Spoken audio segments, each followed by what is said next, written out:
François Turcotte, qui est avec son épouse Nathalie. Si vous voulez vous lever tous les trois, là. Louis va venir ce matin en premier. Alors, François Turcotte, qui est aussi pasteur depuis près de 25 ans. J'ai connu François, en fait, il y a des années avec Nathalie. J'étais logé chez eux en 97, lorsque je suis allé prêcher à Fermont. Vous savez qu'un gars, là, ça éprouve son appel, aller à Fermont. Et François était un pasteur qui a accepté avec son épouse d'aller à Fermont pendant 5 ans comme pasteur de 95 à 2000. Et c'est là que je les ai connus lorsqu'ils m'ont reçu en 97 et que j'ai apporté la parole à cette occasion-là. Et j'ai connu Louis Bourque il y a des années lorsque j'étais assistant pasteur antique. J'étais en train de travailler avec M. Keefe et on se côtoyait dans les pastorales. On l'a appris à se connaître. Il m'a même invité à leur jeunesse pour apporter la parole dans un banquet de Noël. Justement, on est dans cette saison-là, alors que la jeunesse était très dynamique avec 80 jeunes à leur banquet de Noël. Il y avait toutes sortes d'activités. C'était vraiment très intéressant. Et ça fait des années que je travaille avec les deux frères qui ont chacun des postes importants dans notre association en termes d'influence, c'est-à-dire en termes de prendre soin de notre association. François est directeur général de Sambec. Il s'occupe de notre séminaire, la formation des ouvriers. Certains d'entre vous ont déjà pris des cours avec Sambec, alors que ce soit décentralisé ou que ce soit là-bas avec des cours magistraux. Alors, c'est eux ce matin qui vont apporter la parole et venir vous encourager. Alors, je vous invite à les accueillir chaleureusement.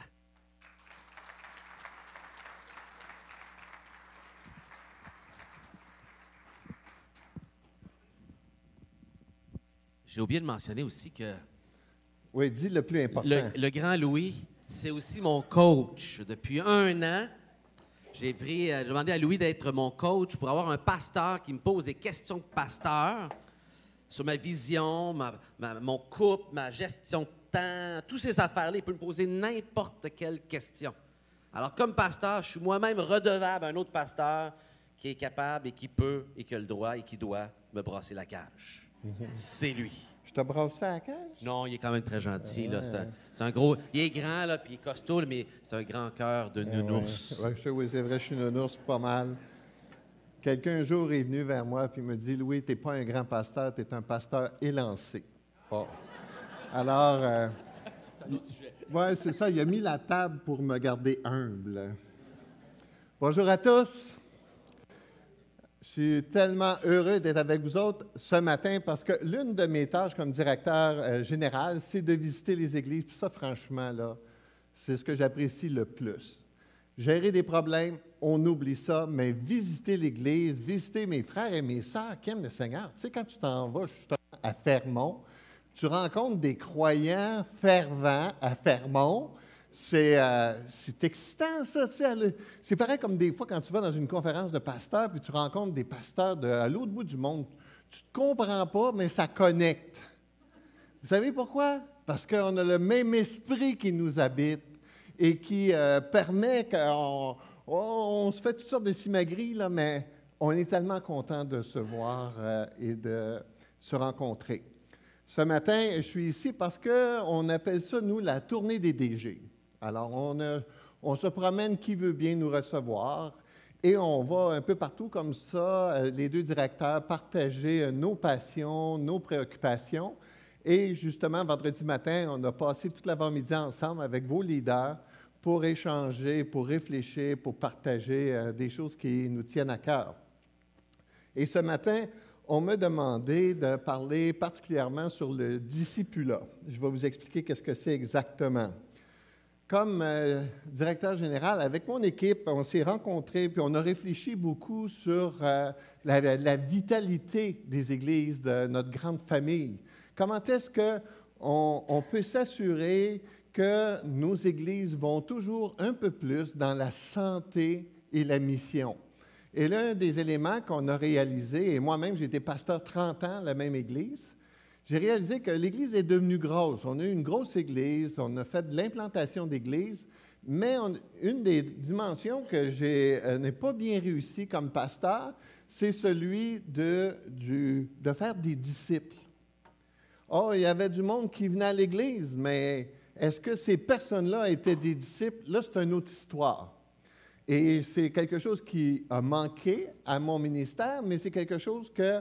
Merci beaucoup, Joël. Est-ce que ça se plie, cette affaire-là? Oui. OK, excellent. Alors, et là, c'est important parce que, surtout particulièrement quand on pense à la condition spirituelle du Québec, on réalise que l'Évangile, ce n'est pas quelque chose de facile. Et si on veut être capable de passer au travers ce que j'appelle les grandes tribulations, parce qu'on voit que c'est de plus en plus difficile de partager notre foi.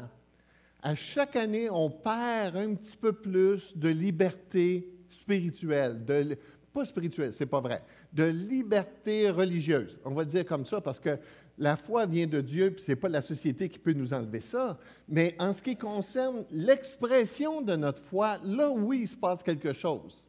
Hein? On le voit, on est en train de... Quand on partage notre foi, c'est de plus en plus mal vu.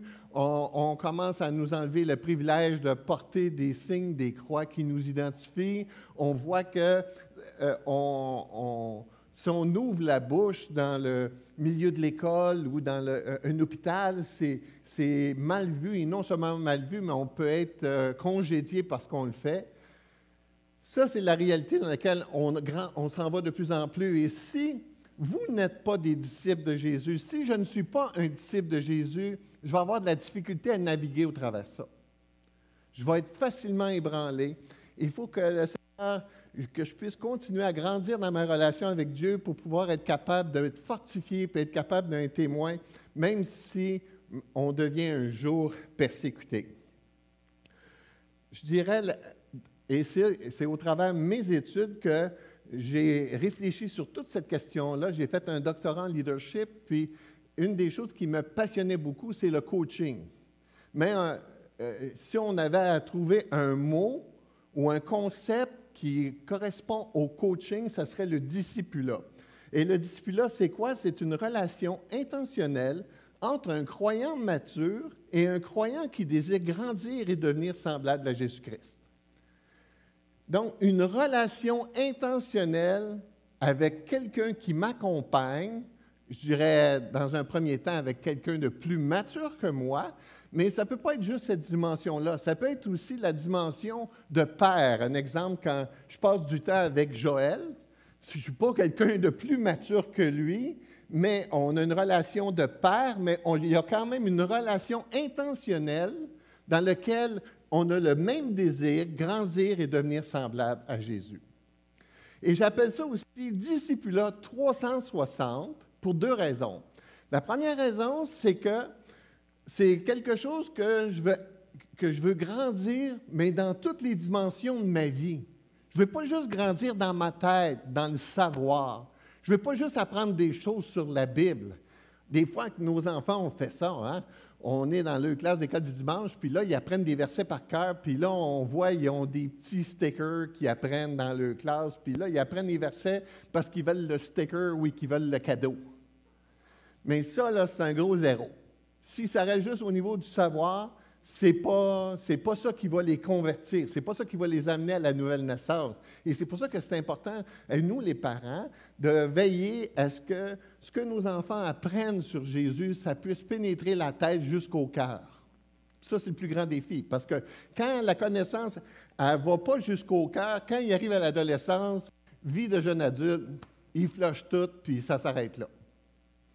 Donc, savoir à être aussi, ça touche le caractère chrétien. Ça touche si on ressemble un peu plus à Jésus, si on a la foi de Jésus, si on a la douceur de Jésus, si on a l'assurance de Jésus.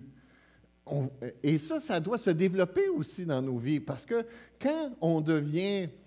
Il y a toutes sortes de bénéfices, mais quand on devient un peu plus comme Jésus, on devient des bons maris. Êtes-vous d'accord avec ça, mesdames? Mesdames, êtes-vous d'accord que quand les femmes deviennent un peu plus comme Jésus, sont plus faciles à vivre?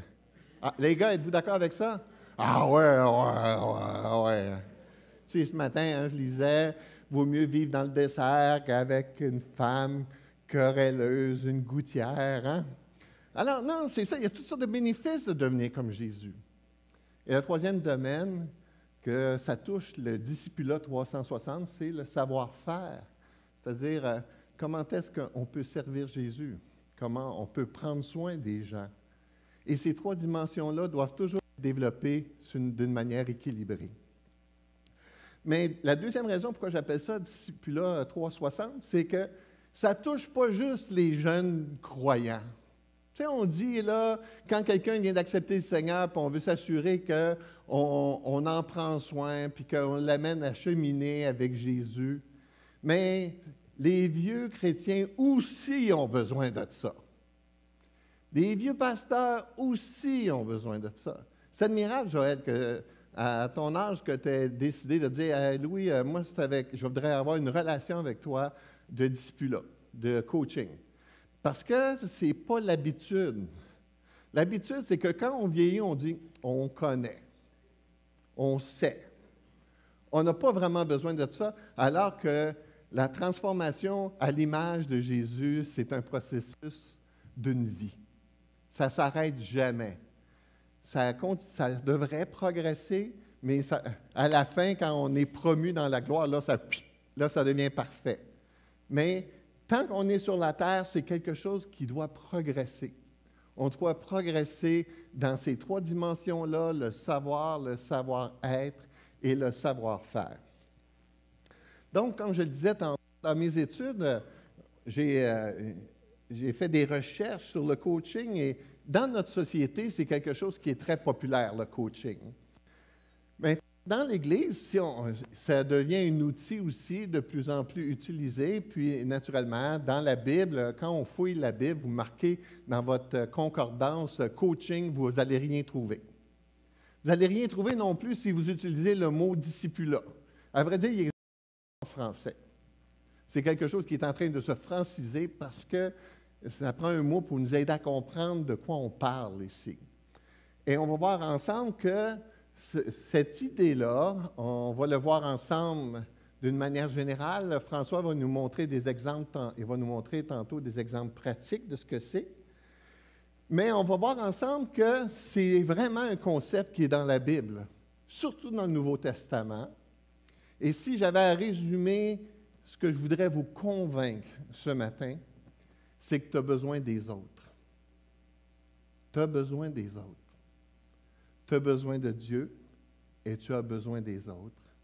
Dieu nous a créés, et on va le voir ensemble pourquoi. Pourquoi on a besoin des autres. Alors, pose-toi la question si tu as une tendance à l'indépendance ou la tendance à l'interdépendance, comme on va le voir ce matin. Je ne sais pas pourquoi moi ça ne paraît pas bien, là. Alors, premièrement, la raison pourquoi on a besoin de cette discipline, on va l'appeler comme ça, le discipulat ou le coaching, c'est clairement parce que c'est comme ça qu'on a été créé. C'est comme ça que Dieu fonctionne dans la Trinité, puis c'est comme ça qu'il s'attend qu'on va fonctionner dans nos relations entre nous. Parce qu'on a été créé à l'image de Dieu. Parce qu'on a été créé à l'image de Dieu, on est invité à fonctionner comme Dieu. Ce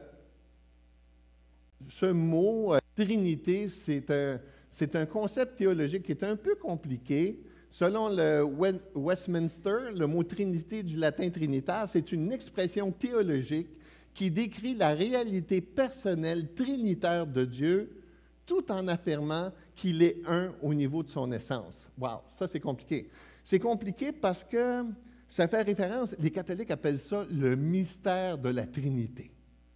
Ça a été un sujet qui a été très débattu dans l'histoire de l'Église parce que c'est quelque chose qui nous dépasse. Si vous ne comprenez pas tout comme il faut, la Trinité, c'est normal.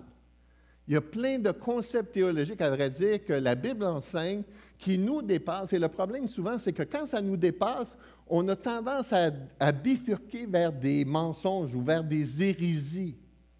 C'est-à-dire que ça ne se peut pas, là. Voyons donc. Comment est-ce que Dieu peut être trois personnes en une? C'est quelque chose qui nous dépasse. Mais quand même, la Bible enseigne, peut-être tu n'es pas capable de l'expliquer, mais la Bible enseigne. Et qu'est-ce qu'on voit dans cette relation, dans ce concept théologique-là de la Trinité? On voit trois personnes qui sont en relation les uns avec les autres.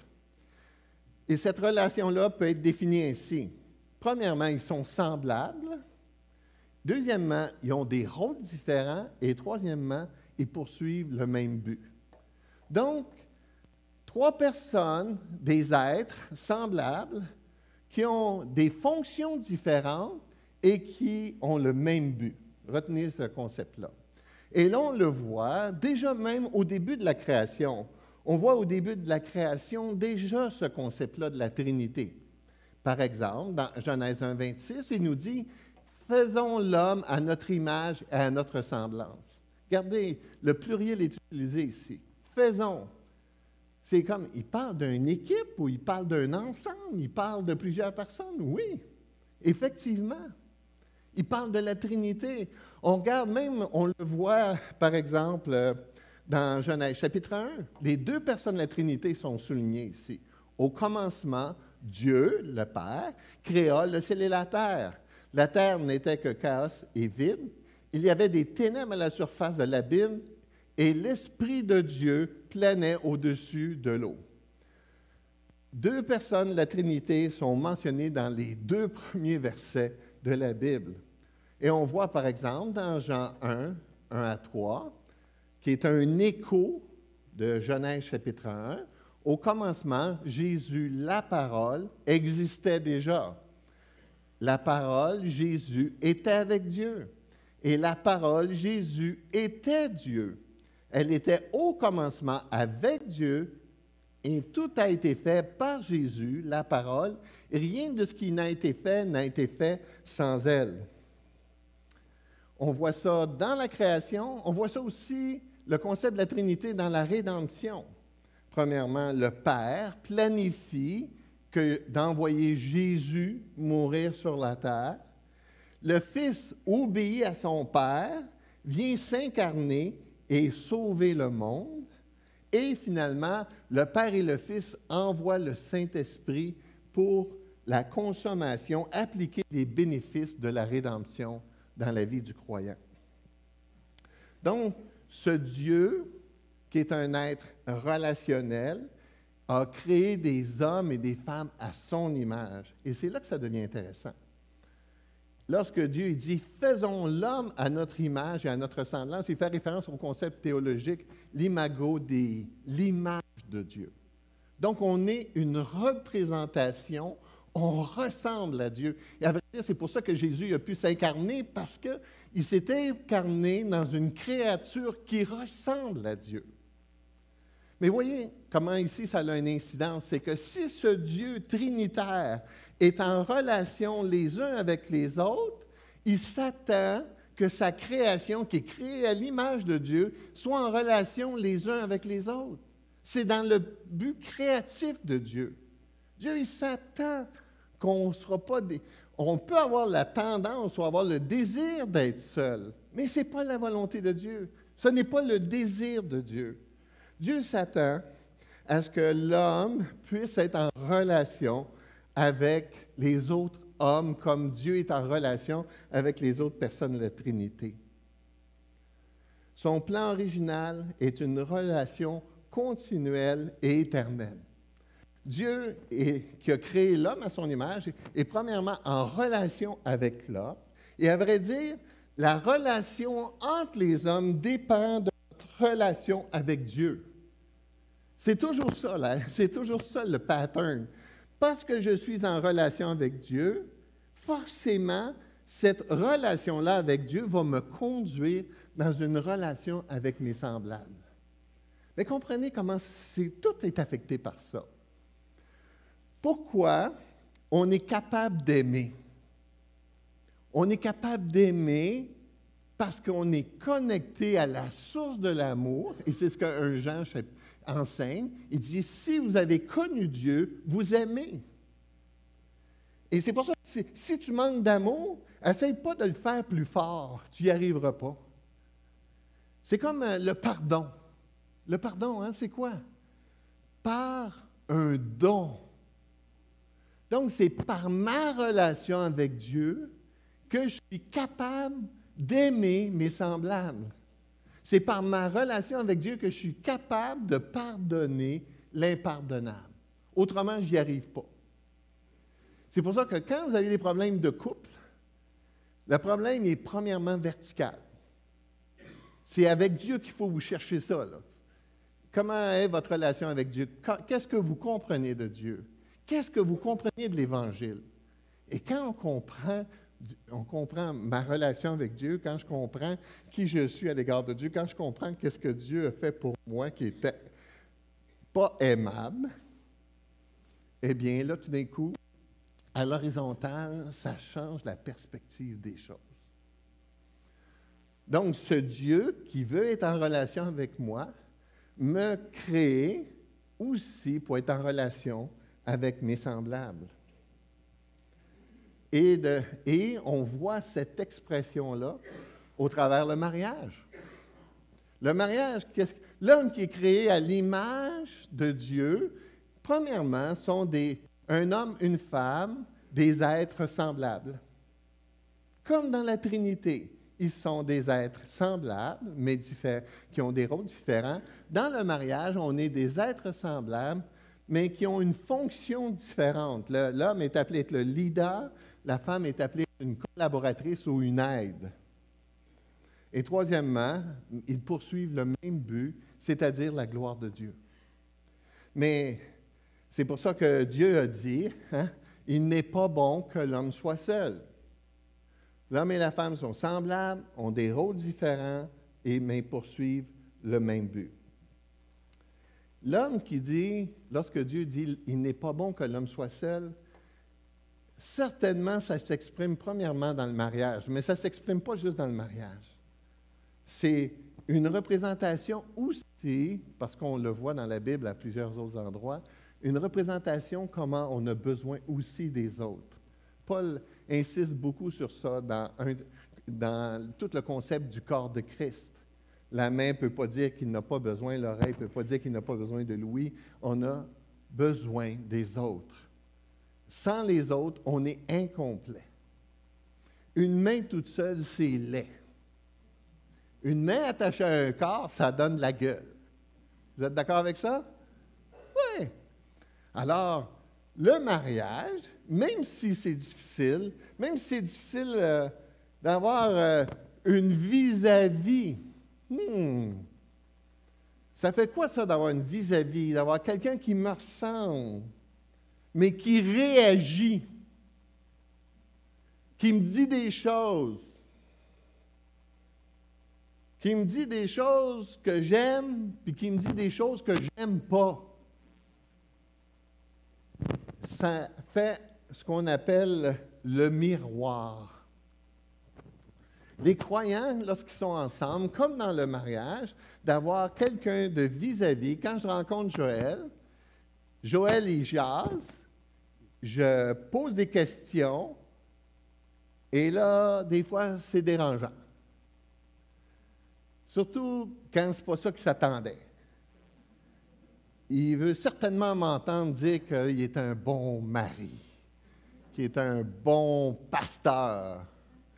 Mais le fait qu'il est avec moi, il est en contact avec une personne qui est différente, qui a un rôle différent, parce que là, moi, je suis un miroir quand je le rencontre. Là. On est de la même nature, mais j'ai une fonction différente. Fait qu'il vient me voir, c'est pas le temps à moi là, de commencer à y partager mes problèmes. C'est pas, je peux le faire des fois, mais le but, c'est quand il vient me voir, c'est de refléter quelque chose. Il me semble, Joël, là, je vois que. Et là, c'est comme, c'est comme le mariage. Ton conjoint, je vois que. Non. Oui. Souvent, quand quelqu'un nous dit quelque chose, imaginez ça comme une cible. OK? Une cible, quand vous avez déjà joué au dard, avec vos fléchettes, là. Et là, une critique, c'est comme un dard qui est lancé sur une cible.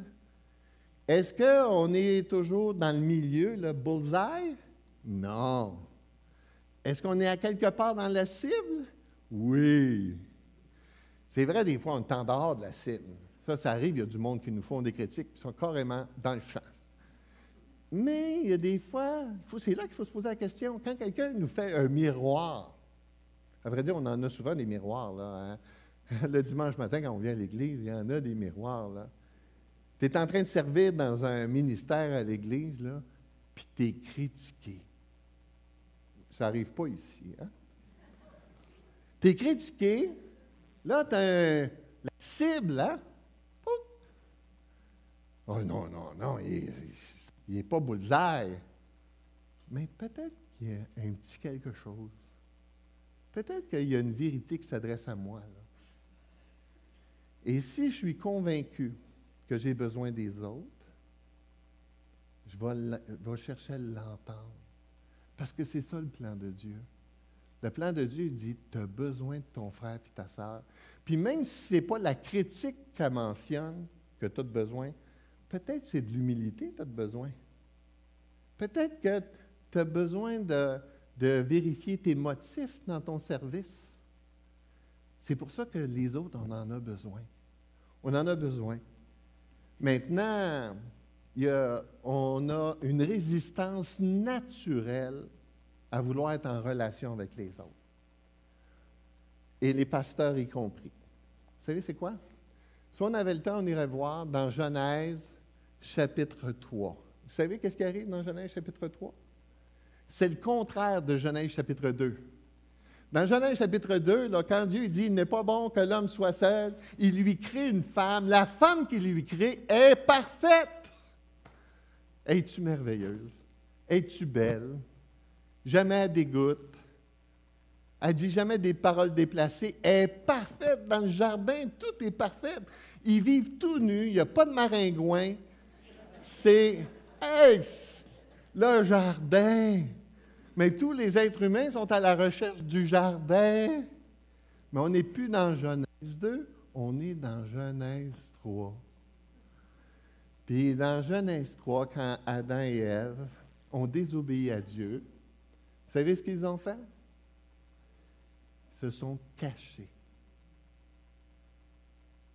Et on résiste à nos relations les uns avec les autres parce qu'on passe notre vie à nous cacher.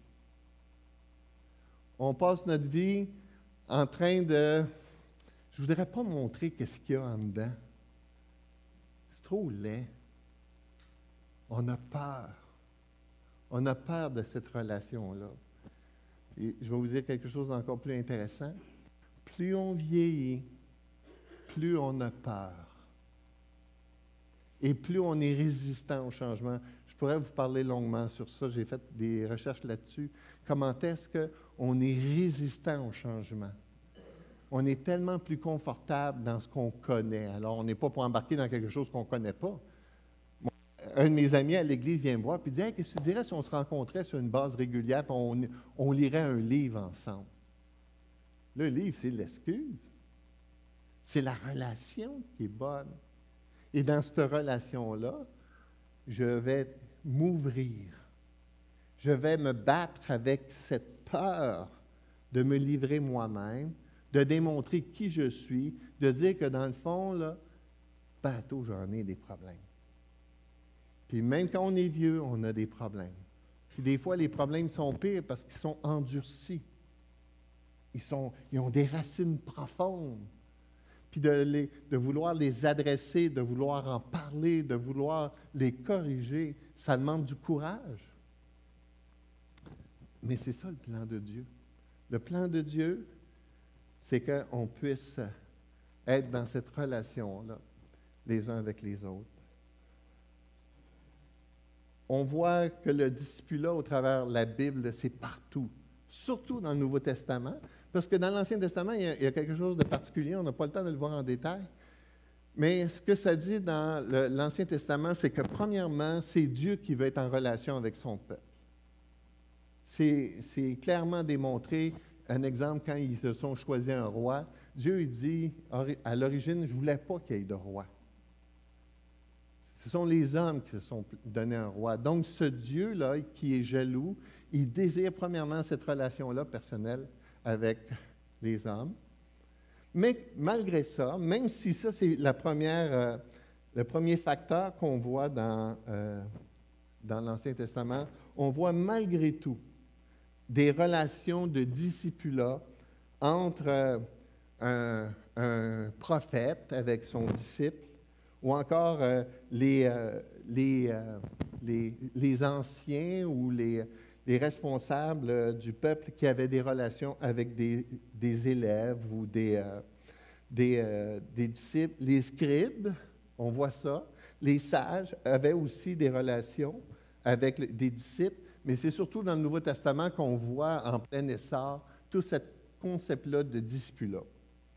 On voit que c'est beaucoup plus que ce que les Grecs, parce que les Grecs aussi avaient ce genre de discipline-là, où ils avaient des maîtres avec des disciples. Dans le Nouveau Testament, l'idée est beaucoup plus grande que juste d'avoir des élèves qui apprennent des choses. C'est tellement intéressant. Regardez comment ce verset-là est intéressant. L'apôtre Paul, il dit ici, « Mes enfants, j'éprouve de nouveau les douleurs de l'accouchement pour vous, jusqu'à ce que Christ soit formé en vous. » On a dans cette affirmation-là toute l'essence de ce que devrait être le discipulat. L'apôtre Paul, qui a un cœur extraordinaire pour ses enfants dans la foi, qui a un cœur extraordinaire du désir de voir ses frères et ses sœurs grandir, il dit qu'il est prêt à souffrir. Ça, c'est dû à quoi, ça? Je ne sais pas c'est quoi, non? Il dit « jusqu'à que Christ soit formé en vous ». Le mot « former » est tellement intéressant, c'est l'idée de donner une forme quelconque à quelque chose. Le Nouveau Testament utilise l'idée de amener à l'image de Jésus, de former, travailler. J'ai lu un livre sur le discipulat, là, puis il utilisait l'image de la poterie. Si vous avez déjà vu quelqu'un travailler la poterie, il travaille la glaise, il lui donne des courbes, il lui donne des formes pour que ça produise quelque chose de beau.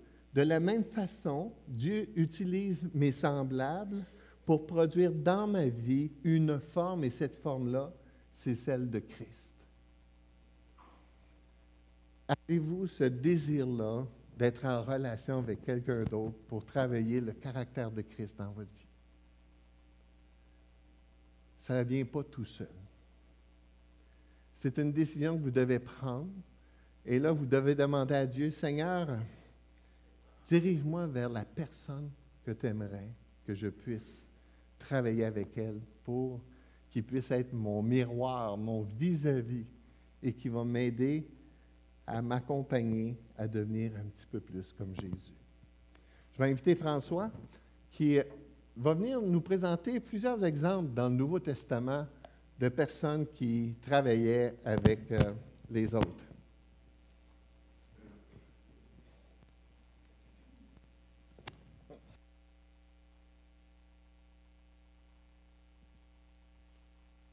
Alors, merci Louis. Eh bien, comme on parlait dans l'Ancien Testament, la base de ce que Louis disait vient beaucoup du livre des Proverbes. Le livre des Proverbes, en fait, est écrit d'une relation d'un père avec un enfant. Mon fils, qu'on lit dans les Proverbes, c'est extrêmement relationnel. C'est en fait un guide de formation de disciples, qu'on pourrait dire. On voit l'ami avec l'ami dans les Proverbes aussi. On voit certainement le mentor avec son disciple.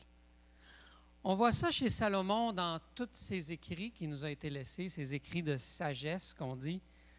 On le voit dans l'Ecclésiaste quand il dit « vaut mieux être deux que tout seul ». On l'associe souvent au mariage. Mais certainement, chez Salomon, il y avait cette idée que l'être humain seul est incomplet.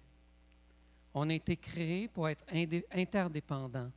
On a été créé par un Dieu relationnel qui nous veut en relation les uns avec les autres, pas juste en relation dans le sens amical, mais intentionnel, comme Louis parlait. On a besoin de compagnons de route.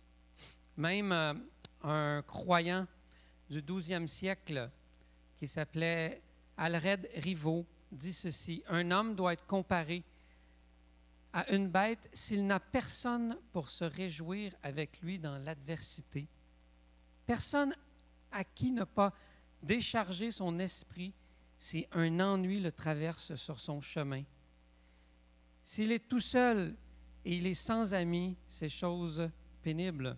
Mais quel bonheur, quelle sécurité, quelle joie d'avoir quelqu'un à qui vous osez parler en termes d'égalité par rapport à un autre, celui à qui vous pouvez avertir sans relâche quel progrès vous avez accompli dans votre vie spirituelle, celui à qui vous pouvez confier les secrets de votre cœur et à qui vous pouvez lui partager vos projets. 12e siècle, on dirait qu'on lirait quelque chose d'aujourd'hui. Bien sûr, Jésus. Il n'y a pas d'autre, bien sûr, de modèle meilleur que notre Sauveur lui-même lorsqu'il s'est incarné. Tout ce qu'il a fait était parfait, bien sûr, son disciple-là aussi. Jésus était à la disposition de la foule, mais malgré cela, on voit rapidement dans le Nouveau Testament, dans les Évangiles, qu'il choisit de prendre un temps à part, particulier, avec ses 12. Avec ses 12, il y a certainement un élément spécial. Il va vivre avec eux 24 heures sur 24. Ils vont être ensemble. Et il va avoir des conversations avec eux. Jésus a certainement enseigné de manière formelle, mais il a aussi entré en relation avec ces 12 hommes. Il les a pris d'où ils étaient, il s'est investi en eux et il a voulu certainement former en eux l'image de Christ dans tout son être. Jésus a certainement pu les rencontrer dans leurs forces, dans leurs défis. Il a certainement pu les rencontrer très intimement aussi, on le voit avec Pierre-Jean-Jacques, où il a été d'autant plus intime et préoccupé de voir le caractère de Dieu formé en eux, de les reprendre, de les défier face à la foi en Dieu. Jésus était presque en relation, on pourrait dire, d'amitié avec ses disciples, et il va l'être, puisqu'il va nous dire qu'il est un bon ami, puisqu'il donne sa vie. Le bon ami donne sa vie, il va jusqu'à donner sa vie pour l'autre. Et ça, c'est une relation extrêmement profonde qui peut nous amener à ce don de soi à ce point. Nous avons vu en Christ un vrai formateur de disciples.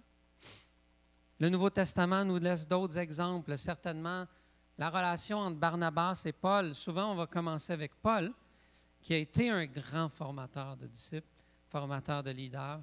Mais Barnabas est entré dans sa vie. Et la Bible nous dit qu'il était l'homme de l'encouragement. Et Paul a eu besoin d'un Barnabas.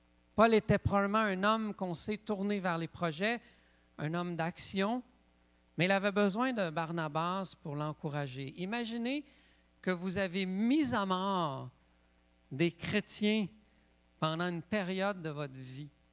Vous avez été meurtrier de l'Église.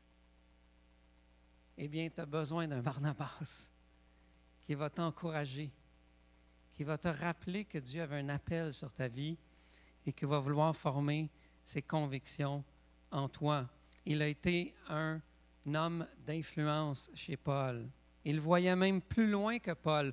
Paul pensait qu'il n'aurait pas besoin de Marc, mais on voit plus tard qu'il en avait besoin. Barnabas avait vu ces choses comme homme d'encouragement. Paul lui-même, bien sûr, avec ses disciples. On voit un exemple de couple aussi. Certains vont faire leur discipulat plus sous forme de couple. Aquilas et Priscille.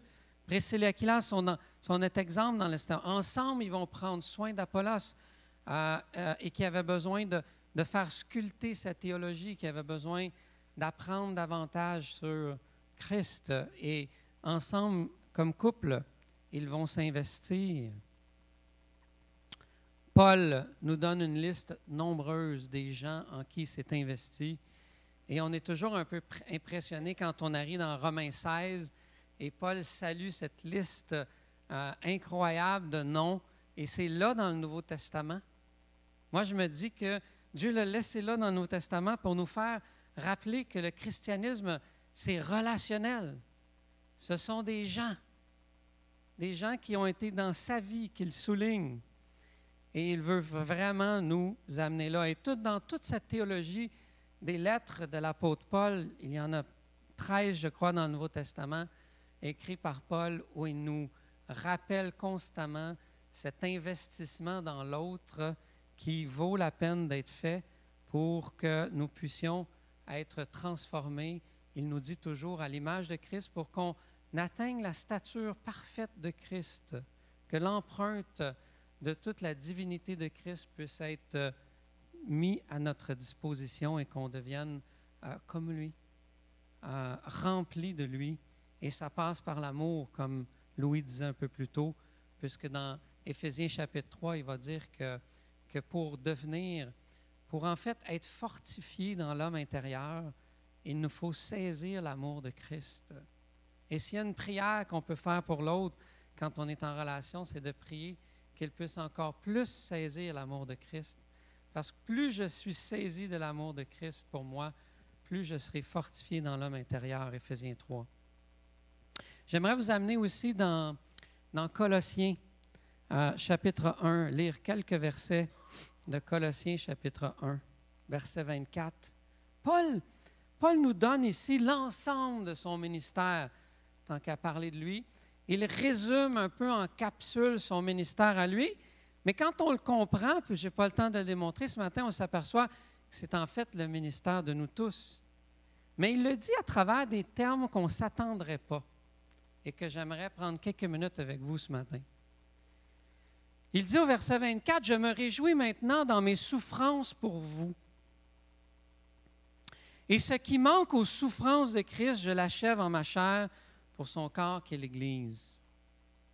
C'est d'elle que j'ai été fait ministre selon la charge que Dieu m'a donnée auprès de vous, afin que j'annonce pleinement la parole de Dieu. » Je saute le verset 26 où il définit un peu le ministère de la proclamation de la parole. Il dit au verset 27, « Dieu a voulu leur faire connaître la glorieuse richesse. » Excusez-moi. C'est lui que nous annonçons, verset 28, « exhortant tout homme et instruisant tout homme en toute sagesse, afin de présenter à Dieu tout homme devenu parfait en Christ. C'est à quoi je travaille en combattant avec sa force qui agit puissamment en moi. » Et tout ça, il le fait avec l'outil qu'il nous donne au verset 27. Il dit le mystère qui était caché, Christ en vous, l'espérance de la gloire. Pourquoi j'amène dans ces versets? On pourrait enseigner des heures ici, mais Paul est conscient que pour que les gens envers qui il a un ministère grandissent, ça implique de la souffrance. Je souffre pour vous. Pour avoir un ministère envers l'Église de Colosse, Paul était en souffrance. Peut-être son emprisonnement qu'il est en train de vivre au moment, peut-être l'ensemble des souffrances de son ministère depuis qu'il est converti. Mais il nous dit aussi qu'il complète ce qui manque aux souffrances de Christ. Il n'est certainement pas en termes de parler de salut ici, c'est-à-dire que l'œuvre de Christ aurait été incomplète. Non, dans le chapitre 1, dans les versets avant, il définit très bien que l'œuvre de Christ est complète au niveau de notre salut. Mais il est en train de dire que comme Christ a souffert pour accomplir sa mission, moi aussi je vais souffrir pour que l'Église de Christ soit complétée. Et certainement, nous allons souffrir. Nos souffrances font partie du plan de Dieu. Nos souffrances font partie de cette construction que Dieu appelle l'Église dans le Nouveau Testament. Et ça veut dire que concrètement, pour chacun d'entre nous, incluant Paul, incluant Jésus, il y a un élément de souffrance dans la construction de croyants qui vont être présentés à Dieu dans la stature parfaite de Christ. Et ça, on ne voudrait pas ça, hein? On voudrait que ça se fasse sans souffrance. Mais comme le christianisme, Paul le dit, c'est l'investissement dans la vie de l'autre, sachez une chose, ça amène la souffrance. S'investir dans quelqu'un, c'est souffrant parce que ça prend de mon temps. Ça me dérange dans mes habitudes. Ça intervient quand on ne s'en attend pas. Hier soir, à notre fête de Noël, il y a un frère qui est arrivé, il était troublé. Et puis là, ça a donné que j'étais sur sa route. J'ai pris du temps avec lui. Il venait de vivre quelque chose de difficile. Ce n'était pas prévu. La souffrance vient avec ça. Et la souffrance vient parce qu'il y a un élément souffrant. Tantôt, Louis disait, ça pose des questions qu'on ne s'attend pas des fois à avoir. Puis Dieu veut venir jouer là pour nous transformer puis nous faire grandir en lui, pour qu'on saisisse combien il nous aime malgré toutes ces choses-là. Dans vos choix intentionnels de vous investir dans un autre, oui, Paul nous dit, il y aura la souffrance. Mais la beauté, le vrai cadeau, c'est la joie qu'on va avoir, frères et sœurs, quand on va se présenter devant Jésus, puis qu'on va lui présenter. Le texte nous dit, on va présenter à Dieu ces hommes, ces femmes dans lesquels on va avoir investi une image ici du ministre, une image de prêtrise, d'offrande qui est faite à Dieu, de notre investissement dans la vie des autres, parce que c'est ça qui est au cœur de notre christianisme. On se doit d'être investi, et ça, peu importe votre âge. J'aime quand mon prédécesseur, Jacques Alexanian, dit qu'à l'âge de 60 ans, il a réalisé qu'il fallait qu'il apprenne à écouter. 60 ans. Il y en a qui disent qu'à 90, il n'a pas encore compris, mais ça, c'est une autre histoire. Je laisse Dieu. Je suis en synergie avec la force de Dieu en nous. Non pas que nous ne serons pas épargnés de la souffrance, mais nous allons voir la puissance de Dieu agir au travers de nous et voir porter le fruit de la transformation chez les autres que seul Christ peut faire, en fait, et non pas nous-mêmes. Alors, le discipulat 360, on le voit ici à travers l'apôtre Paul qui l'a fait ça. On le voit avec les anciens d'Éphèse quand il les voit pour la dernière fois. Et comme il dit, je vous ai transmis avec larmes tout le conseil de Dieu. Pour que Paul transmette tout le conseil de Dieu aux anciens qui sont devenus anciens à Éphèse, il y a eu des larmes. Et parce qu'on entre dans le combat de la transformation, mais ils ne détestaient pas Paul. Parce que quand il leur a dit que ça se peut que ce soit la dernière fois qu'on se voit, qu'est-ce que le texte nous dit pour ceux qui connaissent? Il pleurait. Il était attaché à cet homme-là. Le disciple-là va vous rendre proche des gens et va vous donner beaucoup d'affection pour les gens. Et les gens auront beaucoup d'affection pour vous. J'aimerais terminer. J'aurais beaucoup de choses à dire. Bien sûr, ce fameux verset classique dans le Nouveau Testament, au début du chapitre 2 de 2 Timothée, après avoir dit à Timothée que c'est dans la grâce de Dieu et dans la grâce de Dieu seul qui peut s'être fortifié, et lui demande à l'intérieur de cette grâce de transmettre tout le dépôt aussi à d'autres. Et le dépôt ici, c'est intéressant dans l'image de l'époque, quand un homme avait de grandes richesses, il confiait ses richesses à un gestionnaire qui devait s'occuper de tous ses biens pour lui. C'est le mot que Paul utilise ici. Donc, notre rôle comme on est des transmetteurs du dépôt de l'Évangile pour que la personne puisse en prendre soin, comme pour un autre à son tour envers une autre personne. Ce que tu as entendu de moi en présence de nombreux témoins, confie-le ce dépôt à des personnes fidèles qui soient capables de l'enseigner aussi à d'autres. Conclusion. Howard Hendricks, qui a écrit le livre « Le fer aiguise le fer », en passant, quand le fer aiguise le fer, il y a des flamèches. Mais ce travail doit être fait.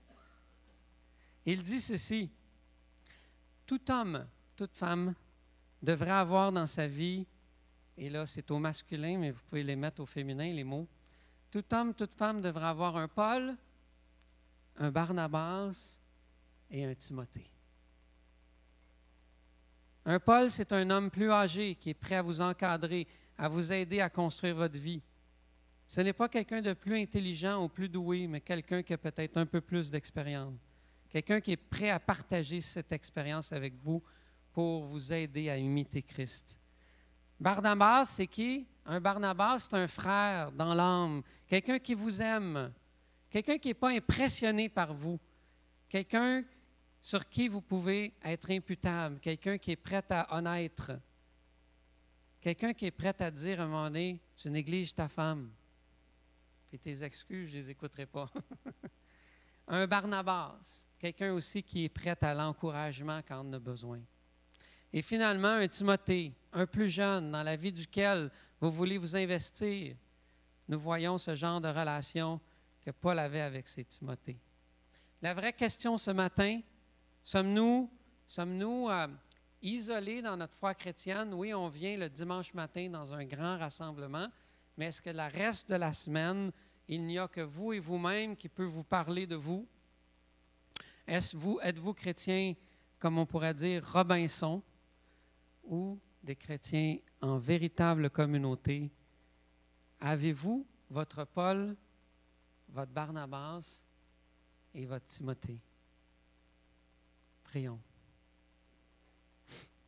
Seigneur, ces questions sont cruciales et j'invite l'équipe de louange qui veut s'avancer. Seigneur, ces questions sont cruciales. Il en va de notre santé, il en va de notre croissance, il en va de notre union à toi, il en va de la beauté, de la gloire de l'Évangile qui doit être dévoilée et manifestée à nous de jour en jour. Seigneur, nous te prions que nous soyons connus comme croyants, ayant nos Barnabas, ayant nos Paul, ayant nos Timothée. Que lorsqu'on célèbre des funérailles, il y ait des dizaines et des dizaines de personnes qui étaient connectées de manière intense et intentionnelle à nous. Nous te prions que nos frères et sœurs de Trois-Rivières puissent avoir ces communions, cette intensité et cette richesse qui fait de nous des disciples qui rayonnent la beauté de Jésus. On t'en prie, en ton nom. Amen.